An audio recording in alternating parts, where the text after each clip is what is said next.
하나님의 말씀은 요한복음 10장 22에서 30절입니다. 요한복음 10장 22에서 30절, 제가 세번역 성소로 봉독합니다. 예루살렘은 성전 봉헌절이 되었는데 때는 겨울이었다. 예수께서 성전 경내에 있는 솔로몬 주랑을 거닐고 계셨다. 그때에 유대 사람들은 예수를 둘러싸고 말하였다. 당신은 언제까지 우리의 마음을 졸이게 하시렵니까? 당신이 그리스도이면 그렇다고 분명하게 말하여 주십시오. 예수께서 그들에게 대답하셨다. 내가 너희에게 이미 말하였는데도 너희가 믿지 않는다. 내가 내 아버지의 이름으로 하는 그 일들이 곧 나를 증언해 준다. 그런데 너희가 믿지 않는 것은 너희가 내 양이 아니기 때문이다. 내 양들은 내 목소리를 알아듣는다. 나는 내 양들을 알고 내 양들은 나를 따른다. 나는 그들에게 영생을 준다. 그들은 영원토록 멸망하지 아니할 것이요 또 아무도 그들을 내 손에서 빼앗아 가지 못할 것이다. 그들을 나에게 주신 내 아버지는 만유보다도 더 크시다. 아무도 아버지의 손에서 그들을 빼앗아 가지 못한다. 나와 아버지는 하나이다. 아멘. 할렐루야. 오늘도 주님의 은혜와 평강이 함께 하시기를 간절히 바랍니다. 지난 시간에 저는 죽음의 위험 앞에서도 사람이 아니라 하나님께 복종하겠다라고 담대하게 말하는 사도들의 말씀을 소개해 드렸어요. 사실 우리가 어떤 신앙의 모습을 가져야 할 것인가 하는 것을 잘 말씀해 주는데요. 하나님만을 선택하여 그분에게만 복종하며 살아가겠다. 사실 이런 사도들의 고백에는 그분들이 전적으로 하나님만을 믿고 신뢰하는 믿음이 그 바탕에 깔려 있는 것입니다. 그러니까 참으로 하나님을 믿고 신뢰하는 그런 믿음의 신앙인이라면 하나님에게 절대적으로 순종하는 것이 마땅한 일입니다. 그런데 오늘 본문은 지난주와 관련해서 역시 믿음과 관련된 말씀을 하고 있는데 반대 상황으로부터 출발을 합니다. 예수님 주변에 몰려들어서 예수님에게 질문하는 사람들에게 예수님은 그들의 믿음이 없다는 것을 지적하면서 시작하고 있기 때문입니다. 예수님께서 성전 경내에 있는 솔로몬 행각을 거닐고 계실 때 일부 유대 사람들이 예수님을 둘러싸고 이렇게 질문했어요. 24절 하반절에 보시면 당신은 언제까지 우리의 마음을 졸이게 하시렵니까? 당신이 그리스도이면 그렇다고 분명하게 말하여 주십시오. 제가 좀 세번역으로 읽어드린 것입니다. 그러니까 예수님께서 그동안 행하신 많은 치료의 사건들, 귀신들을 쫓아내신 그런 일들, 또 무리를 거르시는 등의 그런 엄청난 기적의 사건들, 또 예수님이 전하시는 설교의 말씀, 그 설교의 말씀을 들을 때 사람들은 도대체 저 사람이 누구길래 저렇게 권위 있는 말씀을 하실까? 그렇게 깜짝 놀라기도 했는데 그 모든 것들을 다 이 사람들은 다 보았고 들었던 사람들이에요. 그럼에도 불구하고 긴가민가 하면서 지금 예수님이 정말 하나님이 보내신 메시아 그리스도냐 하는 것을 궁금해하고 있는 것입니다. 자, 이 질문에 대해서 예수님께서 이렇게 대답하셨죠. 25, 26절. 어떻게 보면 오늘 본문의 아주 핵심적인 내용이 되겠는데요. 우리 같이 한번 보실까요? 예수께서 그들에게 대답하셨다. 내가 너희에게 이미 말하였는데도 너희가 믿지 않는다. 내가 내 아버지의 이름으로 하는 그 일들이 곧 나를 증언해 준다. 그런데 너희가 믿지 않는 것은 너희가 내 양이 아니기 때문이다. 아멘. 자, 이미 말씀하셨고 그리고 예수님이 행하신 많은 일들이 예수님을 증언해 준다.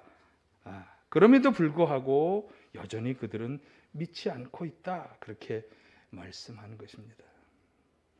왜 이 사람들은 이 모든 것에도 불구하고 예수님을 믿지 못하고 있는 것일까? 사실 예수님께서 하신 대답 속에 그 실마리가 있는데요. 이 실마리를 근거로 해서 정말 예수님을 믿는다는 것이 어떤 것인지, 우리가 어떻게 행하는 것이 예수님과 하나님을 믿는다는 우리의 믿음을 올바로 드러낼 수 있는 것인지, 이것을 오늘 함께 생각해 보면서 다시 한번 오늘도 우리의 믿음을 점검해 보는 그런 시간을 가져보도록 하겠습니다. 자, 24절의 말씀처럼 예수님을 둘러싼 사람들은 예수님이 정말 메시아냐 그리스도냐 이것을 믿지 못하고 있어요. 그래서 그것을 정말 당신이 그리스도냐? 그렇다면 말해달라 이렇게 질문을 했는데요. 사실 이들의 말을 액면 그대로 저들이 정말 예수님이 메시아인지를 확인하려는 그런 의도로 받아들일 수는 없을 것 같아요. 왜냐하면 그 앞에서 우리가 오늘 읽지 않았습니다만 그 앞장에 보면 예수님께서 행하시는 치료의 기적을 보면서 그들이 왜 안식일 날 이런 일을 행하느냐 예수님께 항의했던 사람들이에요. 그리고 또 예수님께 고침받은 사람에게 가서 죄인은 사람을 치료할 수가 없으니까 예수라는 사람이 당신을 치료했다고 말하지 말라 이렇게 강요하던 그런 사람들이기 때문이에요. 따라서 오늘 본문에 이 사람들이 이렇게 질문을 던지는 요지는 사실 정반대로 우리가 해석을 해야 합니다. 그러니까 예수님인지 아닌지를 확인하기 위해서 이 질문을 한 것이 아니라 당신이 정말 그렇게 메시아인 것처럼 행동하면서 우리를 헷갈리게 하지 마라. 그러니까 빨리 메시아가 아닌 것을 시인하고 물러가라. 그런 의도의 지금 말을 하고 있는 것입니다. 사실 예수님께서는 자신이 메시아라고 노골적으로 한 번도 말씀하시지 않았어요. 특별히 요한복음서에서 공개적으로 나는 메시아다 이렇게 얘기하신 적은 없어요. 그러나 사람들은 예수님께서 하시는 말씀, 그분이 행하는 여러 가지 치유와 기적의 사건들을 보면서 혹시 이분이 메시아 아니야? 이 메시아라는 것이 이제 헬라어로 그리스도거든요. 그리스도 아니야? 이렇게 생각을 하기 시작했고 이런 생각들을 알게 된 이 일부 유대 사람들은 굉장히 불편한 마음을 가지게 되었던 거예요. 그래서 그들이 지금 예수님께 몰려와서 메시아인지를 확인하려고 하는 것보다 메시아가 아니라는 것을 얘기하고 빨리 좀 물러가라 이렇게 이야기를 하는 거죠. 자, 여기에 대한 예수님의 대답이 재미있습니다. 25절을 다시 한번 보시면 예수께서 그들에게 대답하셨다. 내가 너희에게 이미 말하였는데도 너희가 믿지 않는다. 내가 내 아버지의 이름으로 하는 그 일들이 곧 나를 증언해 준다. 그러니까 예수님께서 이미 말씀하셨다는 거예요. 그런데도 믿지 않는다고 하는 거죠. 그런데 제가 말씀드린 것처럼 이 요한복음 1장에서 우리가 지금 본 10장까지의 말씀을 제가 다 살펴보았는데 그런 자신이 메시아라고 하는 직접적인 그런 말씀을 하신 적이 없어요. 그러면 예수님이 이미 말하였다라고 하는 이 말은 무슨 말이냐?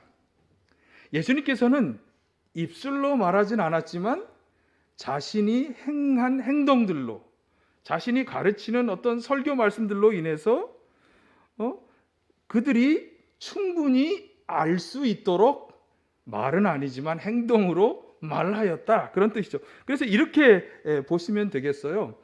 나의 가르침과 행동들은 볼 수 있는 눈과 귀를 들을 수 있는 귀를 가진 사람이라면 충분히 말하였다. 충분히 보고 알 수 있는 것이다. 라고 하는 그런 뜻이 되겠습니다. 그래서 25절 하반절에서 내가 아버지의 이름으로 하는 그 일들이 나를 증언해 준다. 그렇게 말씀하고 있는 거죠. 그래서 이 말씀의 속뜻을 이렇게 보시면 되겠어요. 너희는 들을 수 있는 귀나 볼 수 있는 눈이 없느냐? 왜 보지 못하고 듣지 못하느냐? 그래서 왜 믿지 못하느냐? 이런 말씀이 되는 것입니다. 그래서 오늘날 사실 우리가 사람들에게 혹은 저도 뭐 설교를 하면서 뭔가를 여러분에게 이야기하고 사람들을 초청해서 설교 말씀을 한다고 해도 듣고 있지만 그 사람들이 우리들이 하는 말을 듣지만 실질적으로는 듣지 못하는 상태라고 우리가 말할 수 있겠죠. 그렇기 때문에 믿지 않는 거다. 자, 여기서 예수님이 아주 중요한 말씀을 했는데 26절을 한번 보실까요? 자, 다 같이 합니다. 그런데 너희가 믿지 않는 것은 너희가 내 양이 아니기 때문이다. 자, 개역개정 성경으로 너희가 내 양이 아님으로 믿지 않는다. 이렇게 말씀하고 있습니다. 자, 오늘 우리가 주목해야 할 말씀이 여기 나오는데 내 양이 아니다라고 하는 말씀. 자, 이것을 거꾸로 그러면 예수님의 양이라면 믿는다. 예수님이 양이 아니기 때문에 믿지 않으니까 양이라면 믿는다. 자, 그러면 예수님을 믿느냐 안 믿느냐 하는 것이 무엇에 달려 있어요? 예수님의 양이냐 아니냐라고 하는 것에 달려 있다고 하는 것. 밀접하게 두 가지가 연관되어 있는 것을 알 수 있겠어요. 그래서 예수님의 양일까 아닐까 여기를 좀 더 우리가 생각을 해보아야 되겠습니다. 어떻습니까? 여러분 예수님의 양이십니까? 자, 그럼 내가 예수님의 양이라고 할 때 그 의미가 뭐예요? 예수님이 소유하고 있는 양이 예수님의 양이죠. 그러니까 나에 대한 소유권이 예수님에게 있다. 이것을 인정할 때 나는 예수님의 양이다. 이렇게 말할 수 있는 것이죠. 이 소유가 굉장히 중요합니다. 성경에서 이 소유라고 하는 단어와 사용된 아주 중요한 구절이 하나 있는데요. 그러니까 우리가 하나님의 소유냐 아니냐, 내가 예수님의 소유냐 아니냐, 이게 굉장히 중요한데 성경을 한번 보실까요? 베드로전서 2장 9절에 보면 여러분은 택하심을 받은 족속이요 왕과 같은 제사장들이요 거룩한 민족이요 하나님의 소유가 된 백성입니다. 그래서 여러분을 어둠에서 불러내어 자기의 놀라운 빛 가운데로 인도하신 분의 업적을 여러분이 선포하는 것입니다. 굉장히 유명한 구절, 제가 여러분이 인용했던 구절인데, 자, 여기서 그리스도인들을 가리켜서 뭐라고 얘기했어요? 하나님의 소유가 된 백성이다, 이렇게 말씀하고 있어요. 그러니까 우리 그리스도인들은 사실은 하나님의 소유인 거죠. 그래서 예수님이 내 양이다 이렇게 말할 수 있는 거예요. 그런데 사실 이 구절은요, 출애굽기 19장 5, 6절의 말씀을 인용한 것인데, 자, 출애굽기 19장 5, 6절의 말씀을 원형에서 한번 같이 보실까요? 세계가 다 내게 속하였나니 너희가 내 말을 잘 듣고 내 언약을 지키면 너희는 모든 민족 중에서 내 소유가 되겠고 너희가 내게 대하여 제사장 나라가 되며 거룩한 백성이 되리라. 너는 이 말을 이스라엘 자손에게 전할지니라. 자, 세계가 사실은 다 하나님에게 속하였다. 이게 무슨 말인가요? 하나님에게, 세계가 어떻게 다 하나님께 속해 있죠? 하나님이 창조하신 것이니까. 그렇죠? 창조자에게 소유권이 있는 거죠. 그러니까 세계가 다 하나님께 속하였다라고 하는 말은 세계가 다 하나님의 것이다라고 하는 그런 말씀인데, 그런데 그 중에서도 하나님의 말씀을 잘 듣고 그 언약을 지키는 자가 하나님의 소유가 된다. 다시 한번 하나님의 것, 소유라고 하는 것이 그런 얘기죠. 그래서 사실은 이 구절에서 하나님께 속하였다, 세계가 다 하나님께 속하였다, 그리고 특별히 너희는 하나님의 소유가 되었다라고 하는 이 속하였다, 소유가 되었다고 하는 이 말이 영어 원문에 보면 둘 다 mine이라고, this world is mine, 하나님의 것이다. 그리고 그 백성들도 하나님의 소유다. 그렇게 you are, 너희들은 다 하나님의 is mine, 하나님의 소유다라고 하는 mine이라고 하는 소유 대명사가 다 사용되고 있어요. 좀 어려운 말 같지만, 그래서 사실은 제가 좀 설명드리려고 하는 것은 하나님에게 속하였다라고 하는 말은 하나님의 소유이다라고 하는 그런 말과 같은 말인 거예요, 사실은. 그래서 오늘 본문에서 예수님이 너희는 내 양이다라고 한다면 이 내 양은 하나님에게 소유권이, 예수님에게 소유권이 있는 양이다라고 하는 말이면서 동시에 예수님에게 속하여 있는 양이다, 이렇게 말씀합니다. 성경에서 보통 우리가 일반 사회에서는 속하여 있다 그러면 이 의미는 어떤 소속, 어떤 뭐 동의하는 사람들의 어떤 모임, 동의, 소속, 이렇게 좀 약한 의미의 말이지만 성경에서는 속하여 있다라고 하는 말이 굉장히 강한 의미의 완전히 소유권이 그분에게 있다라고 하는 것을 말하는 그런 뜻이에요. 그래서 예수님께서 이 속하였다라고 하는 표현을 자주 사용하셨어요.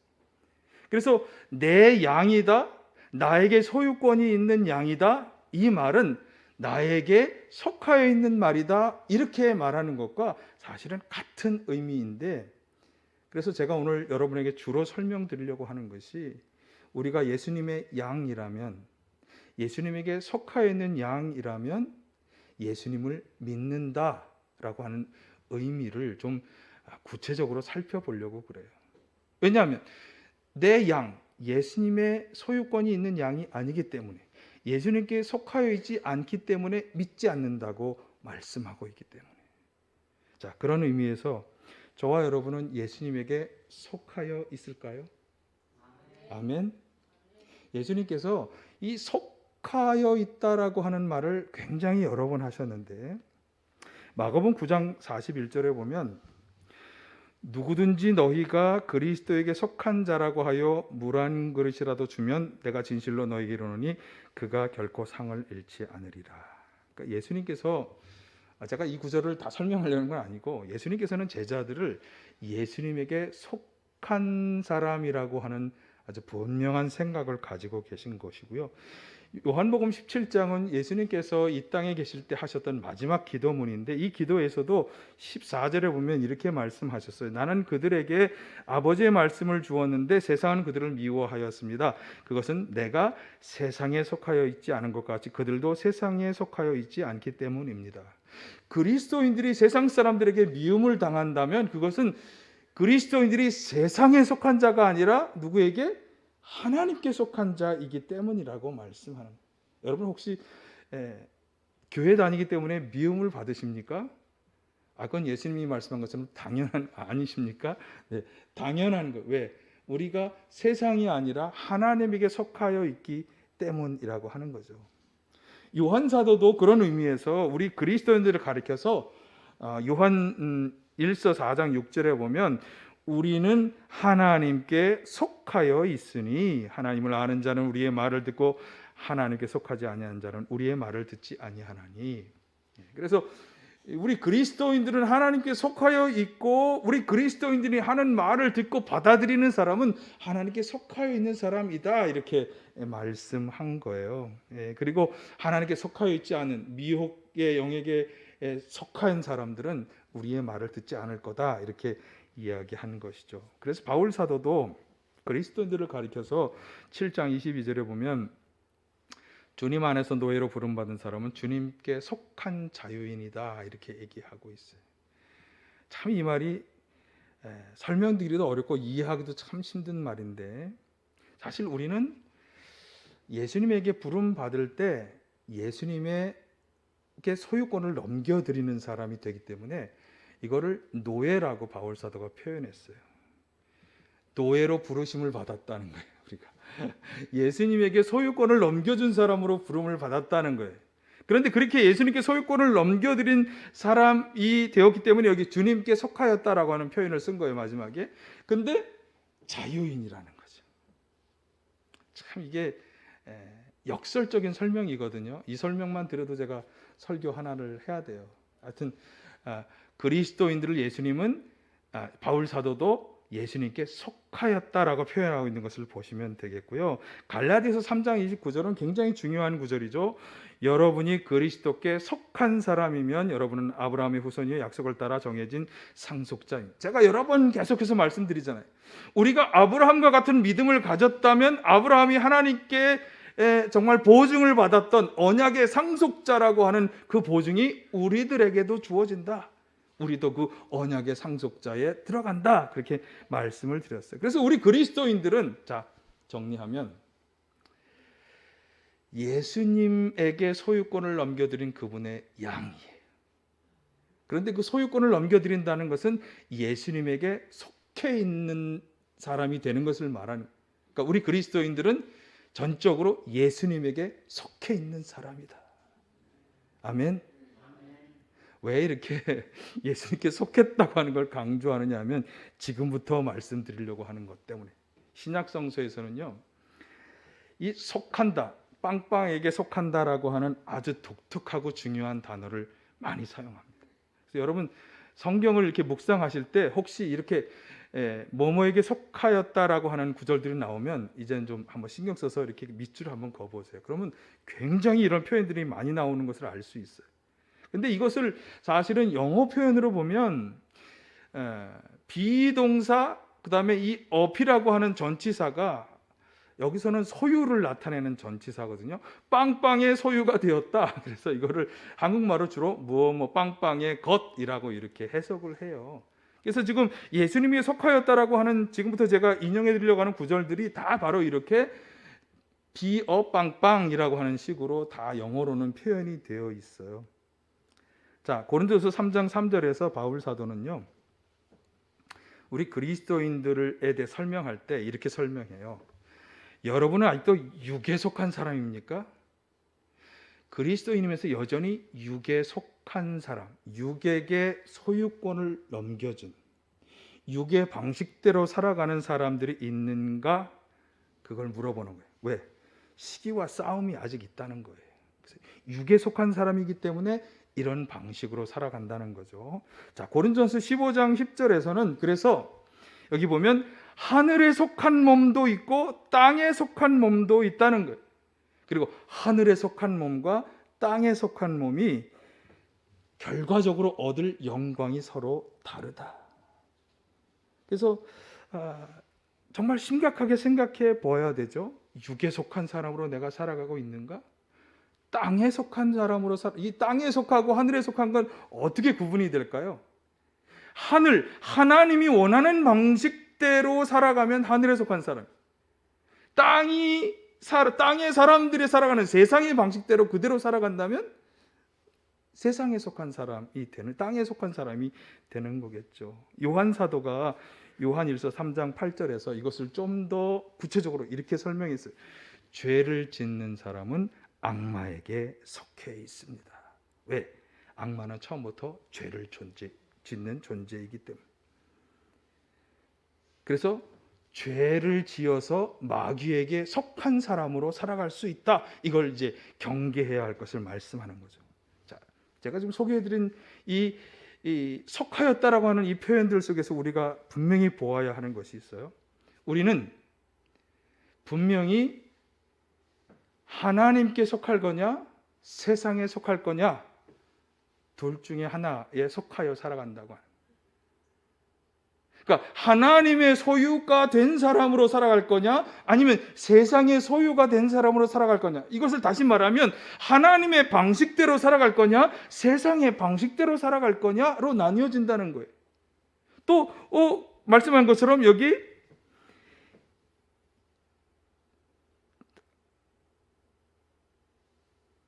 마귀에게 속한 사람으로 살아갈 거냐, 아니면 하나님에게 속한 사람으로 살아갈 거냐, 이렇게 또 질문하고 있잖아요. 그러니까 분명히 우리 그리스도인들은 이 둘 주 안에 어디에 속해서 살아갈 거냐 하는 것을 분명히 결정해야 한다고 하는 거예요. 이게 바로 예수님의 양으로 살아갈 거냐, 예수님의 양이 아닌 존재로 살아갈 거냐의 분명한 갈림길이 된다고 하는 것을 우리가 알 수 있습니다. 여러분, 어디에 속해서 살아가고 계십니까? 나는 믿음을 가지고 예수님을 믿고 살아가니까 예수님에게 속한 사람이라고 분명히 믿고 있는데, 그런데 결과론적으로 보면 아직은 육신에 속해 있고 하늘이 아니라 땅에 속한 사람으로 살아갈 수 있다고 하는 것을 지금 이 성경 저자들은 계속해서 경고해 주고 있는 것입니다. 그래서 이 속하여 살아가는 사람들, 하나님에게 속하고 예수님에게 속하여 살아가는 사람들, 그 속한다는 것이 어떻게 되어야 하는 것인지를 말씀드리려고 그래요. 그걸 잘 말씀해 주는 두 가지 설명을 드리겠습니다. 첫째는 바울 사도의 설명입니다. 바울 사도가 자신이 그리스도에게 속하여 살아간다고 하는 것을 그리스도 안에 있는 사람으로 인정받으려 한다, 이렇게 설명했어요. 빌립보서 3장 7절 9절을 한번 볼까요?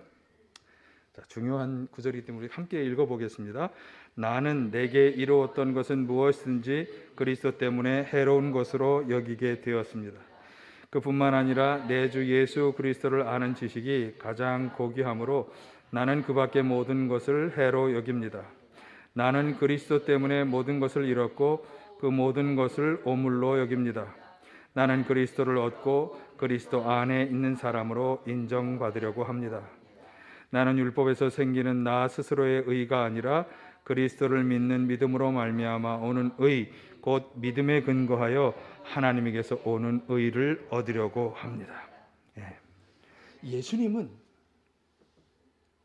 하나님으로부터 오는 의, 이게 뭐냐면, 야, 너는 이제 죄인이 아니라 의로운 사람이야 라고 하는 그 의를 얻기 위해서 그리스도 안에 있는 사람으로 인정받으려고 노력하고 있다라고 하는 그런 말씀이에요. 이게 바로 그리스도께 속한 자가 어떠한 삶을 살아야 할지를 잘 말씀해 주는 거예요. 그리스도께 속하였다, 그리스도에게 소유권을 넘겨주었다, 그리스도의 것, 그리스도가 소유한 사람이라고 한다면 그 사람은 분명히 그리스도 안에 있는 사람인 거죠. 그래서 그리스도 안에 있는 사람이냐 그리스도 밖에 있는 사람이냐가 그리스도께 속해 있는 사람이냐 아니면 다른 그 어떤 곳에 속해 있는 것이냐라고 하는 설명과 동일한 설명이 되는 거예요. 그래서 이 설명은 그리스도 안에 있는 사람으로서 인정받기 위해서 바울이라고 하는 분은 어떻게 했느냐, 자신이 세상에서 유익하다고 이루었다고 생각하는 모든 것들을 다 분토와 같이, 오물과 같이 내어 던졌다, 그렇게 말씀하고 있으면서 예수님만을, 그리스도만을 주님으로 믿고 인정받기 위해서 그분에게 전적으로 순종하는 삶을 살았다. 그분의 가치, 생각, 그분이 요청하시는 것, 거기에 따라 순종하며 살았다라고 하는 거예요. 이게 바로 그리스도에게 속한 사람. 그래서 바울 사도는 그리스도에게 속한 사람, 그리스도 안에 있는 사람으로 인정받기 위해서 육신적인 과거의 육신적인 것들을 다 내어버렸다. 자, 여기서 아주 중요한 걸 하나 알 수가 있습니다. 예수 그리스도의 양, 예수님에게 소유권이 있는 양, 예수님에게 속하여 살아가는 사람은 그렇지 않았던 과거에, 예수님과 상관없이 살았던 과거의 삶의 방식, 생각, 이런 모든 것들을 다 내어 놓아야 한다. 이것이 그리스도께 속하여 살아가느냐 아니냐의 중요한 갈림길이 되는 것입니다. 내가 여전히 과거의 방식들대로, 과거의 생각들대로, 내가 세상에서 이롭다고 생각하는 그런 방식들대로 살아가고 있다면 아직 그리스도에게 속한 자가 되지 못한 것입니다. 그렇게 보면 굉장히 저도 그렇고 많이 찔립니다. 내가 정말 온전히 그리스도에게 속한 사람이라고 말할 수 있을까? 이 말은 다시 말하면 내가 온전히 과거에 나를 지배했던, 내가 정말 이롭고 유익하다고 세상을 생각하는 그런 방식들을 다 내어버렸을까? 그리고 지금 바울이 말하는 것처럼 오직 주 대신 그리스도에게만 인정받으려고 그렇게 내가 살아가고 있는가? 그분의 생각이 나의 생각이고, 그분의 판단이 나의 판단이고, 그분의 마음이 나의 마음인가?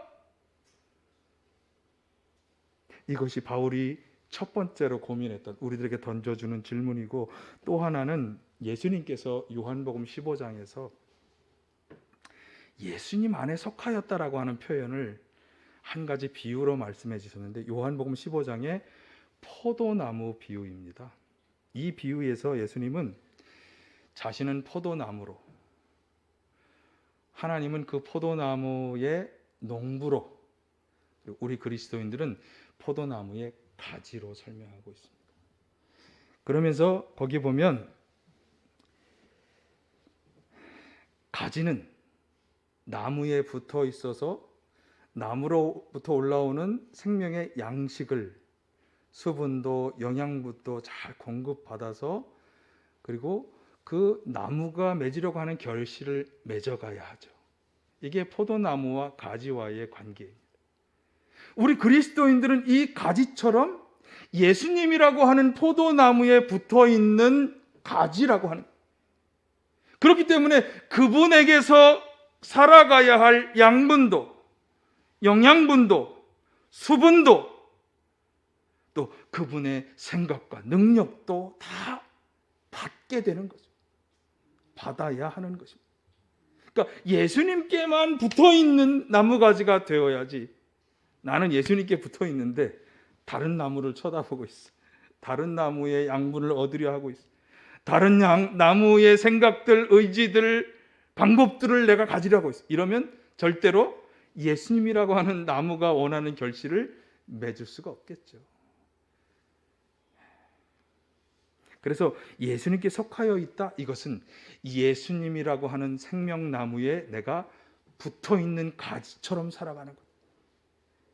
거기에서만 생명을 얻고 양식을 얻고 그분의 생각이 내 생각이 되고 그분의 방식이 내 방식이 되는 이런 포도나무에 붙어 있는 가지와 같이 살아가는 것, 이게 예수님께 속하여 살아가는 거다. 자, 그렇게 본다면 두 가지, 바울 사도가 이야기한 것처럼 자신의 모든 것을 다 내어 던지고 예수님 안에 있는 사람으로 인정받으려고 내가 얼마나 노력하며 살아가는지, 세상의 모든 어떤 다른 나무들이 아니라 예수님이라고 하는 그 나무의 가지에만 붙어서 그분으로부터 오는 양분과 능력과 말씀, 그것을 받아서 그 안에서 살아가려고 하는지, 이것을 오늘 우리가 잘 점검해 보아요. 이게 바로 내가 예수님께 속해 있는 양, 예수님에게 소유권을 넘겨준 양, 그 양이냐 아니냐의 중요한 판가름이 되는 것입니다. 그래서 이것을 종합해서 바울 사도가 갈라디아서 2장 20절에서 이렇게 설명했습니다. 한번 보실까요? 자, 한번 화면을 봅니다. 나는 그리스도와 함께 십자가에 못 박혔습니다. 이제 살고 있는 것은 내가 아닙니다. 그리스도께서 내 안에서 살고 계십니다. 지금 육신 안에서 살고 있는 삶은 나를 사랑하셔서 나를 위하여 자기 몸을 내어주신 하나님의 아들을 믿는 믿음 안에서 살아가는 것입니다.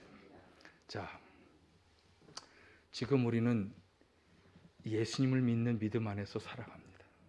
그렇죠? 예. 그런데 여기 보니까 우리는 그리스도와 함께 십자가에 못 박혔어요. 여기서 그리스도와 함께 십자가에 못 박힌 건 누구냐 하면 예수님을 믿기 이전에 과거의 나, 예수님과 관계를 맺기 이전에 과거의 나, 아까 바울 사도가 그런 것을 다 분투와 같이 버렸다라고 하는 설명을 여기서는 그것이 다 십자가에 못 박았다라고 이야기하는 것입니다. 예수님을 믿는 그 믿음을 가졌기 때문에 나는 과거의 사람을 십자가에 못 박았어. 그럼 이제 내가 어떤 삶을 삽니까? 나 혼자 사는 게 아니라 그리스도께서 내 안에 들어오셔서 살아가는 삶. 그리스도께서 우리 안에 들어와서 살아가는 삶이라는 게 어떤 삶일까요? 어떤 삶일까요? 그분이 인도하는 대로 따라가는 삶, 그분이 말씀하시는 대로 따라가는 삶, 그분의 능력 안에서 살아가는 삶. 그래서 여기 참된 믿음의 삶이라는 게 바로 내 안에 그리스도께서 사시는 그런 삶을 살아가는 사람, 이게 참된 믿음의 삶이 되는 거예요. 진짜 믿음이라면 진짜 그분의 양이 되어야 하고 그분에게 속한 사람이 되어야 하고, 그래서 그분이 우리에게 원하시는 대로 우리 안에서 이끌어 가시는 대로 살아가는 삶. 그래서 이렇게 정리하면 되겠어요. 참된 믿음의 삶이 뭐냐? 그리스도에게 속한 자가 되어 그리스도가 사는 것과 같은 삶을 살아가는 성도가 되는 것. 오늘 본문의 28, 29절에 보면 그런 참 믿음으로 살아가는 양에게 영생을 주신다고, 영원토록 멸망하지 아니할 거고 아무도 그 손에서 빼앗김을 당하지 않을 거라고 약속하시고 있습니다. 여러분, 우리 그리스도인들에게 필요한 건 참된 믿음입니다. 그 무엇에도 흔들리지 아니하고 오직 예수님과 하나님만을 절대적으로 믿고 나아가는 참된 믿음의 삶. 그런데 그 참된 믿음의 삶의 방식은 어떤 거냐? 그분의 양이 되어 살아가는 삶인데, 그 양은 그분에게 소유권을 넘겨드리고 그분에게 속하여 살아가는 삶이다. 여러분, 예수님께 속한 양이십니까? 네, 그렇게 살아가시기를 축원합니다. 근데 예수님께 속하였다면 오늘 본문에서 얘기하는 것처럼, 바울이 말한 것처럼, 또 예수님께서 포도나무 비유에서 말한 것처럼 정말 예수 믿기 이전에 그런 우리의 과거의 모든 것들은 철저히 버리고 우리의 모든 생각도 의지도 육신의 욕망도 욕망에 따른 행동들도 다 이렇게 예수님의 말씀을 따라서 그 말씀에 순종하면서 조정하고 변화되어 살아가야 한다. 여러분, 주님이 마지막 날에 찾으시는 사람은 이런 참 믿음의 사람, 참되게 예수님께 속하여 살아가는 사람인 줄로 믿습니다. 먼저는 예수님을 영접하고 믿어서 정말 예수님 안에 있다 이렇게 인정받으실 수 있길 바라고, 그렇게 인정받기 위해서 중요한 한 가지, 예수님에게 속한 양으로 살아가야 한다. 그분이 우리 안에 오셔서 말씀하는 그 말씀에 따라서 우리의 모든 의지도 생각도 행동도 다 바꾸어서 그분에게 순종하며 조정하며 살아가는 정말 예수님께 속한 성도로 살아가시기를 간절히 축원합니다.